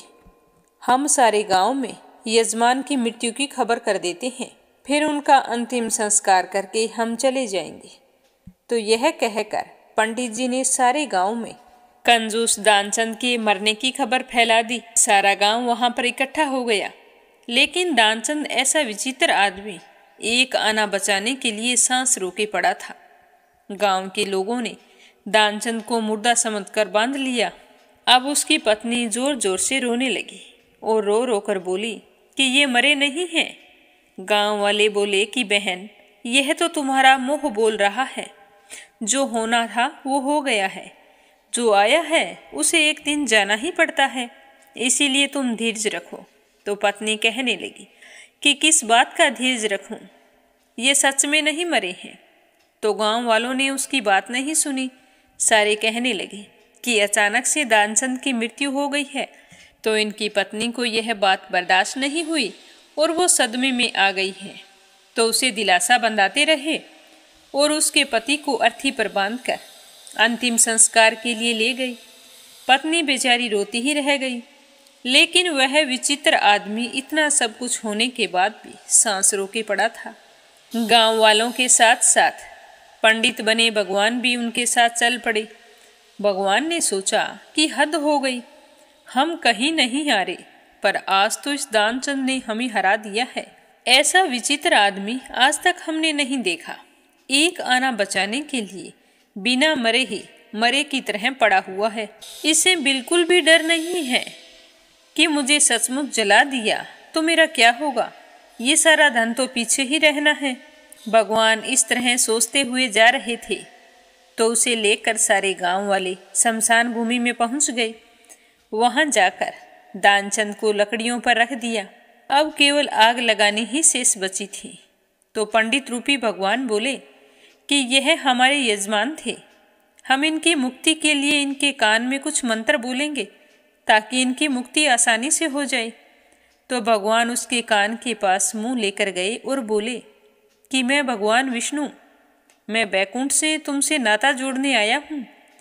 दानचंद ने जैसे ही सुना कि भगवान बोल रहे हैं तो उसने धीरे धीरे आंखें खोली, लेकिन जैसे ही उसने देखा कि यह तो वही पंडित है तो उसने फिर से आंखें बंद कर ली। भगवान बोले कि हम हार गए, हम तुमसे कुछ नहीं लेंगे, तुम ही हमसे कुछ मांग लो। तो दानचंद धीरे से बोला कि प्रभु, बस वो एक आना छोड़ दो, हमें और कुछ नहीं चाहिए। तो पंडित रूपी भगवान बोले कि तथास्तु और चुपचाप वहां से चले गए। पंडित रूपी भगवान के चले जाने के बाद में दानचंद ने धीरे धीरे आंखें खोली और देखा कि भगवान चले गए हैं। तो वह उठकर बैठ गया। उसे इस तरह बैठा हुआ देखकर गांव वालों को बड़ी ही हैरानी हुई। कोई बोल रहा था कि दानचंद फिर से जिंदा हो गया है और कोई डर के भाग रहा था कि ये तो दानचंद का भूत है। तो दानचंद ने सभी से कहा कि रुको, ना तो मैं फिर से जिंदा हुआ हूँ और ना ही मेरा भूत बोल रहा है, तुम रुको, मेरी बात सुनो। फिर उसने गांव वालों को गंगा स्नान से लेकर मृत्यु तक की सारी बात बताई। तो सारे गांव वाले बड़े ही हैरान थे। कहने लगे कि हम रोजाना गंगा स्नान करते हैं, ना जाने कितना दान पुण्य करते हैं, फिर भी हमें आज तक भगवान के दर्शन नहीं हुए हैं। और इसने फूटी कौड़ी तक दान नहीं की, फिर भी इसे भगवान के दर्शन हो गए। वाह प्रभु, क्या लीला है आपकी। बोलो कान्हा जी की जय हो। अब अपने सुनते हैं कार्तिक मास महात्म्य का अगला अध्याय। नारद जी बोले कि इस प्रकार विष्णु पार्षदों के वचन सुनकर धर्मदत्त ने कहा कि प्राय सभी मनुष्य भक्तों का कष्ट दूर करने वाले श्री विष्णु की यज्ञ, दान, व्रत, तीर्थ सेवन तथा तपस्याओं के द्वारा विधि पूर्वक आराधना करते हैं। उन समस्त साधनों में ऐसा कौन सा साधन है जो भगवान विष्णु की प्रसन्नता को बढ़ाने वाला तथा उनके सामीप्य की प्राप्ति कराने वाला है। दोनों पार्षद अपने पूर्व जन्म की कथा कहने लगे कि हे द्विज श्रेष्ठ, आपका प्रसन्न बड़ा ही श्रेष्ठ है। आज हम आपको भगवान विष्णु को शीघ्र प्रसन्न करने वाला उपाय बताते हैं। हम इतिहास सहित प्राचीन वृत्तांत सुनाते हैं, सावधानी से सुनना। हे ब्राह्मण, पहले कांचीपुरी में चोल नाम का एक चक्रवर्ती राजा हुआ करता था। उन्हीं के नाम पर उनके अधीन रहने वाले सभी देश चोल नाम से विख्यात हुए। राजा चोल जब इस भूमंडल का शासन करते थे, उस समय उनके राज्य में कोई भी मनुष्य दरिद्र, दुखी, पाप में मन लगाने वाला अथवा रोगी व्यक्ति नहीं था। एक समय की बात है, राजा चोल अनंत शयन नामक तीर्थ में गए, जहाँ जगदीश्वर भगवान विष्णु ने योग निद्रा का आश्रय लेकर शयन किया। वहाँ भगवान विष्णु के दिव्य विग्रह की राजा ने विधि पूर्वक पूजा की। दिव्य मणि, मुक्ता फल तथा सोने के बने हुए सुंदर पुष्पों से पूजन करके साष्टांग प्रणाम किया। प्रणाम करके ज्यों ही बैठे, उसी समय उनकी दृष्टि भगवान के पास आते हुए एक ब्राह्मण पर पड़ी, जो उन्हीं की कांची नगरी के निवासी थे। उनका नाम विष्णुदास था। उन्होंने भगवान की पूजा के लिए अपने हाथ में तुलसी दल और जल ले रखा था। निकट आने पर उन ब्राह्मण ने विष्णु सूक्त का पाठ करते हुए देवादिदेव भगवान को स्नान कराया और तुलसी की मंजरी तथा पत्तों से उनकी विधिवत पूजा की। राजा चोल ने जो पहले रत्नों से भगवान की पूजा की थी, वह सब तुलसी पूजा से ढक गई। यह देखकर राजा कुपित होकर बोले कि हे विष्णुदास, मैंने मणियों तथा सोने से भगवान की पूजा की थी, वो कितनी शोभा पा रही थी, और तुमने आकर तुलसी दल चढ़ाकर उन सबको नीचे ही दबा दिया है। बताओ आपने ऐसा क्यों किया? मुझे तो ऐसा जान पड़ता है कि तुम दरिद्र और गंवार हो। तुम्हें पता नहीं है कि भगवान विष्णु की भक्ति कैसे की जाती है। तो राजा की बात सुनकर द्विज श्रेष्ठ विष्णुदास ने कहा कि हे राजन, आपको भक्ति का कुछ भी पता नहीं है। केवल राजलक्ष्मी के कारण आप घमंड कर रहे हैं।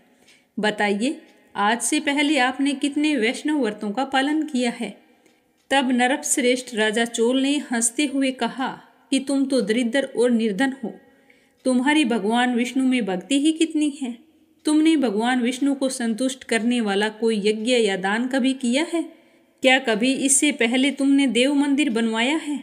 अगर फिर भी तुम्हें अपनी भक्ति पर इतना गर्व है, तो ये सभी ब्राह्मण ध्यान से मेरी बात सुने और बताएं कि भगवान श्री हरि विष्णु के दर्शन पहले मैं करता हूँ या ये ब्राह्मण करता है। इस बात को आप सब लोग देखें, फिर हम दोनों में से किसकी भक्ति कैसी है, यह सब लोग स्वतः ही जान लेंगे। ऐसा कहकर राजा अपने राजभवन को चले गए। वहाँ उन्होंने महर्षि मृदुल को आचार्य बनाकर वैष्णव यज्ञ प्रारंभ कर दिया। उधर सदैव भगवान विष्णु को प्रसन्न करने वाले शास्त्रोक्त नियमों में तत्पर विष्णुदास भी व्रत का पालन करते हुए वहीं भगवान विष्णु के मंदिर में ही टिक गए। उन्होंने माघ और कार्तिक के उत्तम व्रत का अनुष्ठान, तुलसी वन की रक्षा और एकादशी को द्वादशाक्षर मंत्र का जाप, नृत्य, गीत आदि मंगलमय आयोजनों के साथ प्रतिदिन षोडशोपचार से भगवान विष्णु की पूजा आदि नियमों का आचरण किया। वे प्रतिदिन चलते फिरते और सोते हर समय भगवान विष्णु का ही स्मरण किया करते थे। उनकी दृष्टि सर्वत्र समान हो गई थी। वे सारे प्राणियों के अंदर भगवान विष्णु को ही देखते थे।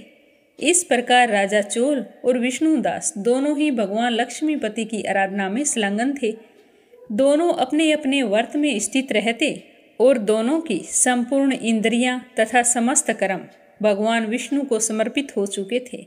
इस अवस्था में उन दोनों ने दीर्घ काल व्यतीत किया। आगे क्या हुआ ये जानेंगे अगले अध्याय में।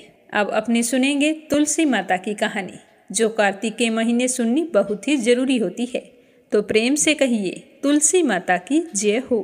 एक समय की बात है, एक गांव में एक बूढ़ी माई रहती थी। वह रोजाना तुलसी में जल सींचने जाया करती थी। गांव की अन्य महिलाएं भी वहां पर आती थी। जब तक वो महिलाएं तुलसी जी की पूजा अर्चना करती, जल सींचती, तो वो बूढ़ी माई चुपचाप वहीं पर बैठी रहती।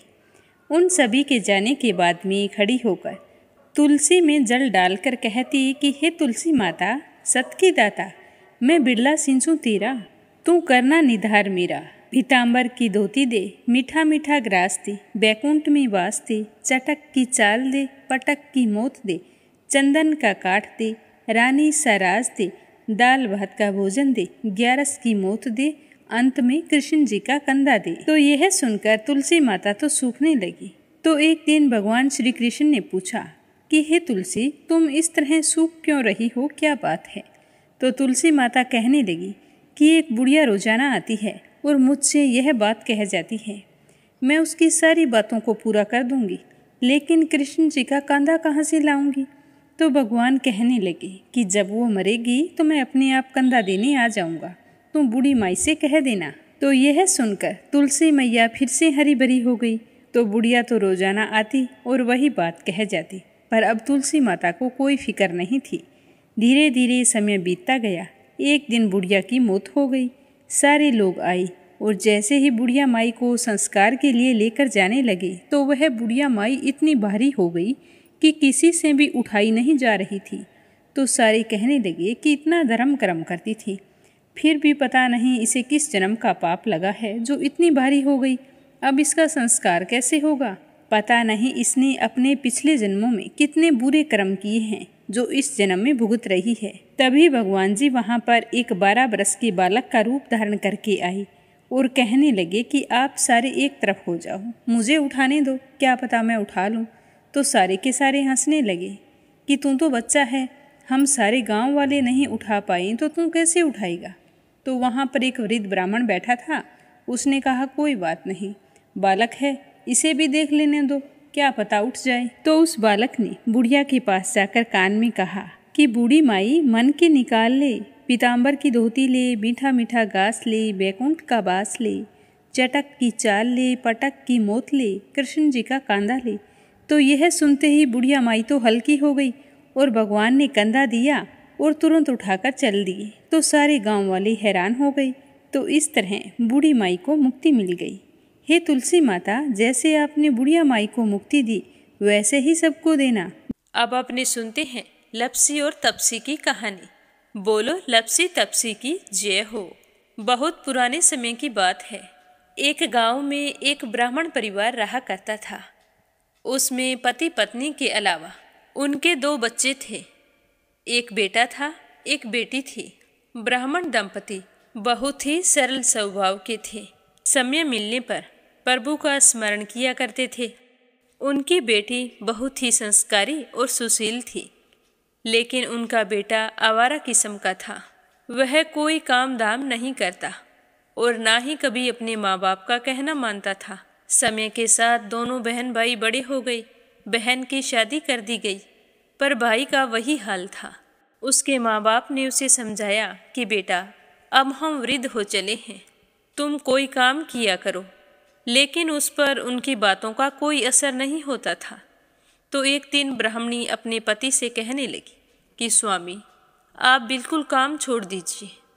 जब घर में कुछ भी नहीं होगा तो यह अपनी जिम्मेदारी समझेगा और काम पर लग जाएगा। तो ब्राह्मण ने दूसरे दिन से काम पर जाना छोड़ दिया। तो यह देखकर उनके बेटे ने कोई काम नहीं किया और चोरी करने चला गया। आते जाते राहगीरों को लूट लेता और उसी से अपने घर का गुजारा किया करता था। तो उसकी लूटने और चोरी करने की आदत से सारे गांव वाले उसे लपसी कहने लगे। तो लपसी की इस हरकत से उसके माँ बाप बहुत ही दुखी रहते थे, पर वह किसी की सुनने के लिए तैयार नहीं था। इसी तरह समय बीतता गया। एक दिन की बात है कि लपसी एक पीपल के पेड़ पर बैठा था। तभी शिव पार्वती जा रहे थे। पार्वती माता गहनों से लदी हुई थी, तो लपसी उन्हें देखकर सोचने लगा कि सूरत के कितने गहने हैं, आज ये सारे के सारे लूट लूँगा तो मुझे कई महीनों तक चोरी नहीं करनी पड़ेगी। तो वह लूटने के इरादे से पीपल की ओट में होकर बैठ गया। जैसे ही शिव पार्वती वहाँ से जाने लगे तो लपसी एकदम से शिव पार्वती के सामने आकर कहने लगा कि जल्दी से जितने सारे गहने पहन रखे हैं उतार दो। तो पार्वती माता कहने लगी कि तुम चोरी क्यों करती हो, तुम्हें पता है चोरी करना पाप है। तो लपसी कहने लगा कि क्या करूं, घर पर मेरे माँ बाप हैं, मेरी एक भांजी है, उनके लिए दोनों समय भोजन की व्यवस्था कहाँ से करूं, मुझे कोई काम तो आता नहीं है। तो लपसी की बात सुनकर पार्वती माता कहने लगी कि तुम जो चोरी करके पाप करते हो, इस पाप का भागी कौन बनेगा। तो लपसी कहने लगा कि मेरे घर वाले सारे बनेंगे। तो पार्वती माता कहने लगी कि कोई नहीं बनेगा, पाप के भागी केवल तुम बनोगे। तो लपसी कहने लगा कि मैं लूट खोस कर उन्हीं के लिए लेकर जाता हूँ, तो पाप के भागी तो उन्हें बनना ही पड़ेगा। तो लपसी की बात सुनकर पार्वती माता ने हंसकर कहा कि हम यहीं पर बैठे हैं और तुम अपने घर जाओ, अपने घर वालों से पूछो कि कोई तुम्हारे पाप का भागी बनेगा क्या। तो यह सुनकर लपसी भागा भागा अपने घर आया और अपनी माँ के पास गया और कहने लगा कि माँ, मैं चोरी करके लाता हूँ, राह चलते राहगीरों को लूटता हूँ, तुम्हारे लिए ही तो करता हूँ। तो तुम मुझे एक बात बताओ, चोरी करने से जो पाप लगता है तो आप मेरे पाप के भागी बनोगे। तो लपसी की बात सुनकर उसकी माँ कहने लगी कि बेटा, मैंने तो तुमसे नहीं कहा कि तुम चोरी करके लाओ, तुम कमा कर लाओ, हमें तो 2 वक्त की रोटी चाहिए, मैं तो तुम्हारी पाप की भागी नहीं बनूंगी। तो माँ के मुंह से इस तरह की बात सुनकर लपसी तो हैरान हो गया। फिर वह अपने पिताजी के पास गया और जाकर कहने लगा कि पिताजी, मैं जो कुछ भी लूट खोस के लाता हूँ वो आपके लिए ही तो लाता हूँ। देखो मैंने लूट कर कितना धन इकट्ठा कर लिया है, कितने ऐशो आराम हैं तुम्हारे। अगर मैं चोरी नहीं करता तो क्या ये सब हमें मिलता।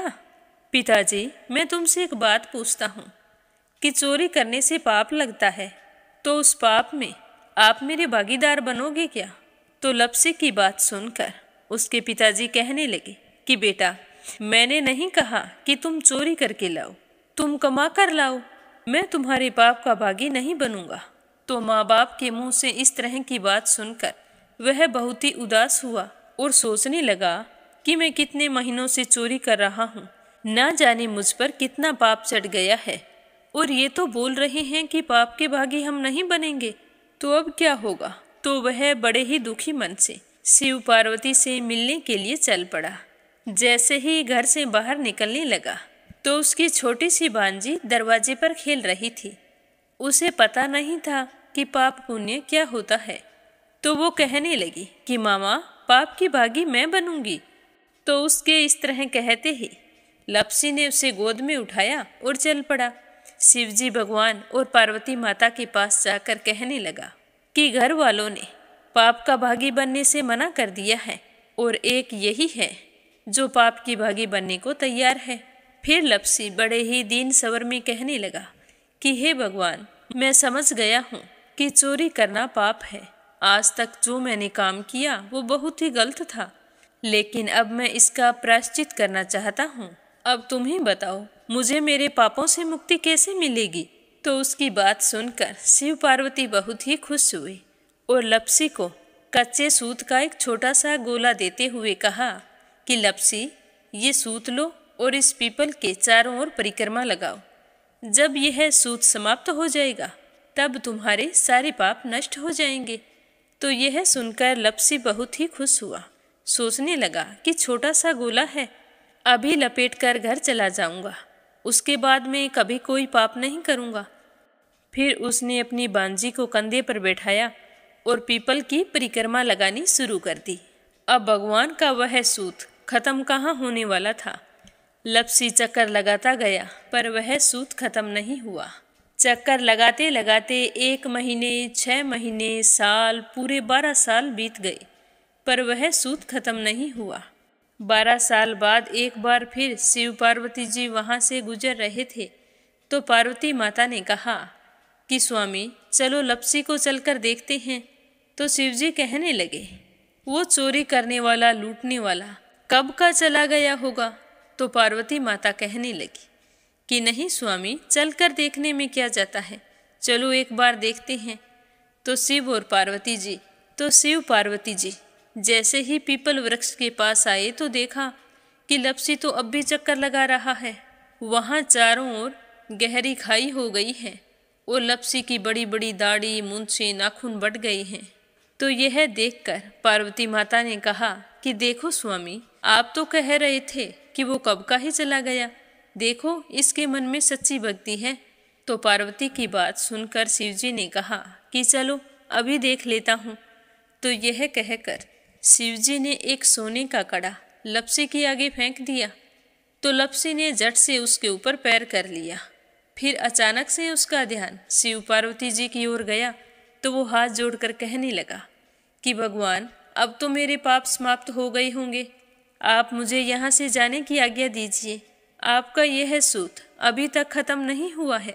तो शिवजी भगवान ने कहा कि तुम्हारे पाप कर्म भी अभी तक पूरे नहीं हुए हैं। तो शिवजी की बात सुनकर लपसी कहने लगा कि भगवान, मुझे पूरे 12 वर्ष हो गए हैं आपकी भक्ति करते करते, और अब भी आप मुझ पर शक कर रहे हैं। तो शिवजी ने कहा कि अपना पैर उठाओ। तो जैसे ही लपसी ने अपना पैर उठाया तो उसके पैर के नीचे सोने का कड़ा था। तो यह देखकर लपसी शर्मिंदा हो गया और कहने लगा कि प्रभु, गलती हो गई, मुझे माफ़ करो, आगे से मैं ऐसी गलती कभी नहीं करूँगा।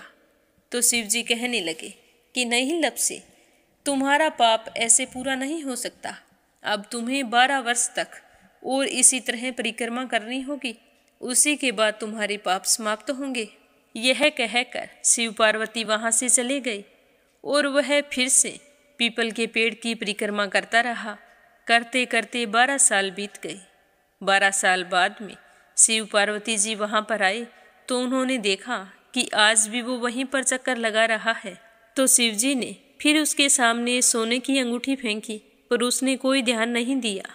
तो शिव जी भगवान प्रसन्न होकर कहने लगे कि हे लपसी, आज से तुम मेरी तपस्या करके तपसी बन गए हो। मैं तुम्हें वरदान देता हूँ कि तुम अपने जीवन में सारे सुखों को प्राप्त करेगा, और तूने 24 बरस तक मेरी भक्ति की है, इसका फल भी तुझे अवश्य मिलेगा। जो भी औरत गाय और कुत्ते की रोटी नहीं बनाएगी, उसका पुण्य फल तुम्हें मिलेगा। आंगन लीप कर दहलीज नहीं लीपेगी, तो उसका पुण्य फल भी तुझे ही मिलेगा। अगर हमारे घर की बहन बेटी को हम सूट, तीवल या साड़ी भेंट स्वरूप देते हैं, तो साथ में मोली का धागा और कुछ रुपए नहीं देंगे, तो उसका पुण्य फल भी तुम्हें ही मिलेगा। अगर कोई दिए से दिया जलाएगा, तो उसका पुण्य फल भी तुम्हें ही मिलेगा। अगर व्रत और पूजा पाठ में सारी कहानी सुन ले और तुम्हारी कहानी ना सुने, तो उसका पुण्य फल भी तुम्हें ही मिलेगा। कहा जाता है कि तभी से सुबह पहली रोटी गाय की और सुबह की अंतिम रोटी छोटी बनाई जाती है, और शाम को अंतिम रोटी बड़ी बनाई जाती है जो कुत्ते की होती है। और दिए से दिया भी नहीं जलाया जाता, और घर की बहन बेटियों को सूट और तीवल के साथ भेंट स्वरूप कुछ रुपए भी जरूर दिए जाते हैं। और उसी दिन से हर व्रत कथा के बाद में लपसी तपसी की कहानी जरूर सुनी जाती है, और कथा समाप्त होने पर कहा जाता है कि लपसी का फल लपसी को मिले, तपसी का फल तपसी को मिले। हमारी पूजा पाठ का, हमारे व्रत का और हमारी कहानी का पुण्य फल हमें मिले। बोलो लपसी तपसी की जय हो। तो ये थी लपसी और तपसी की कहानी। लपसी तपसी 2 भाई नहीं थे। लपसी और तपसी एक ही आदमी का नाम था। लूट कर लाता था, इसीलिए उसे लपसी के नाम से पुकारते थे, और फिर भगवान की तपस्या करने के कारण उसे तपसी के नाम से जाना जाने लगा। बोलो लपसी तपसी की जय हो। अब अपने सुनते हैं प्यारे श्रोताओं के नाम। आज का पहला कमेंट संजय, सोनिया, हिताक्षी, दीपेश, मयंक हरियाणा से। दूसरा है परमिला रानी, विश्वास, सुधीर, राजेश, संजय कनाडा से। और तीसरा है अपराजिता मीना श्रीवास्तव, नेपाल से। परमेश्वरी रघुवीर सिंह दिल्ली से। आरती खैरावर अगरखर से। श्रीचंद यादव गया बिहार से। राधा रोहिला दिल्ली से। सरला रानी करणपुर से। आशा शर्मा, विष्णु, ज्योति, अंशु भीलवाड़ा से। अंजना, सरस्वती, आर्यन, उद्धव आचार्य नेपाल से। पूनम यादव करेली से। कमला गुरुग्राम से। रवि सैनी, सीमा सैनी मलियाना से। श्यामवती, सुषमा, विष्णु हरियाणा से। देवी सिंह, कार्तिक, पायल, सौम्या, उमा रघुवंशी गजबा सौदा से। श्रीमती यशोदा मांझी उड़ीसा से। रजनी बड़ोला उत्तराखंड से। निर्मला सिसोदिया दिल्ली से। संजीव कंसल, कविता कंसल, हितेश कंसल, आरुष कंसल, रानी कंसल मुजफ्फरनगर से। मंजुला कपूर पंजाब से। सीमा जोशी, रवि कुमार जोशी दिल्ली से। रामचंद्र मडिया राजस्थान से। राजू मौर्य आजमगढ़ से। उषा शर्मा राजस्थान से। ज्योति शनि खुशावली से। इंद्रजीत अंबाला से। सीताराम जायसवाल, शकुंतला जायसवाल वाराणसी से। रजनी मुद्रा उत्तर प्रदेश से। शीला सिन्हा, मीरा श्रीवास्तव, ममता श्रीवास्तव, माला छम्मा जौनपुर से। सुनीता पवार, कृषु पवार मध्य प्रदेश से। उषा देवी औरंगाबाद से। यमलाल पांडे, पवित्रा पांडे, गौरव पांडे, गंतव्य पांडे नेपाल से। संगीता जायसवाल, सविता यादव, निहाल यादव प्रयागराज से। कोमल निर्मल मुंबई मीरा रोड से। विमला नेपाल से। देवी सेठी दिल्ली से। पिंकी दीक्षित, कपिल दीक्षित, सोनम पंडित, बनी सिंह दीक्षित मथुरा से। किरण पानीपत से। गीता गोस्वामी, सुनीता गोस्वामी, पीहू गोस्वामी मेरठ से। सुनीता रानी मेरठ से। बीना देविका, कनिका वाशने अलीगढ़ से। वनीता दैया अलवर से। सुनीता रेवाड़ी, स्नेहलता श्रीवास्तव कानपुर से। शोभा कुंवर पुरोहित अहमदाबाद से। प्रोमिला मलिक, मीनू, हर्षल, भौमिक मलिक सोनीपत से। सुदेश नागपाल करनाल से। मीरा अग्रवाल बंगाल से। संगीता मिष्टी मेरठ से। रिधिमा परमिला, सुरेश यादव धामतरी से। रुक्मणी शर्मा अंबाला से। महेंद्री देवी दादरी से। सुनीता गोस्वामी, गीता गोस्वामी, खुशी गोस्वामी मेरठ से। राजेश पुंज धनीपुर से। सुनीता कपूर गाजियाबाद से।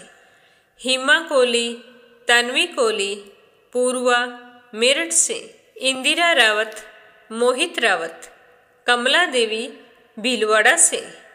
लक्ष्मी साहू उड़ीसा से। श्रीमती शर्मा अलीगढ़ से। चंद्रकांता दिल्ली से। वंदना वर्मा इंदौर से। मनीषा, अपराजिता, मधुलिका, अनुभव, सावित्री कश्मीरी भोपाल से। शंभु प्रसाद भट्ट, स्नेहिल, पूर्णिमा देवी भट्ट उत्तराखंड से। रेणु रावत सहारनपुर से। गीता गुप्ता रुड़की से। दीपा धायकी, बबीता कुमारी, निहारिका कुमारी, हरीश रंजन नोएडा से। सुमन चांदोरा जोधपुर से। अशोक कुमार जी भटनागर भोपाल मध्य प्रदेश से।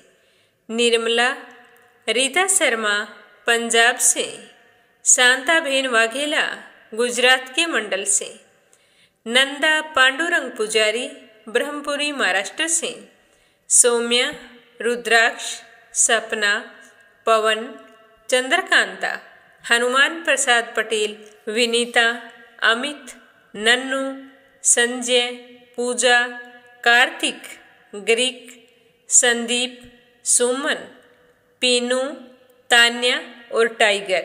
रीना शर्मा जालंधर से, पुष्पा शर्मा हापुड़ से, नीलम जायसवाल हैदराबाद से, सीमा देवी, कमलेश भल्ला जम्मू से, अनीता अमृतसर से, गीता मिश्रा मुंबई से, स्मिता सीताराम गायकवाड़ महाराष्ट्र से, शैली शामली, रीता राय बलिया, प्रभा चांडक अकोला से, सीमा रानी लुधियाना से, संतोष मदान सहारनपुर से, परमिला गुरुग्राम से, श्रीमती कमलेश जबलपुर से, सावित्री ईश्वरलाल रामचंदानी गाजियाबाद से, करिश्मा गुप्ता, नितिन गुप्ता, आद्या गुप्ता मध्य प्रदेश से, किरण गुरुग्राम से, पूजा पाठक उत्तराखंड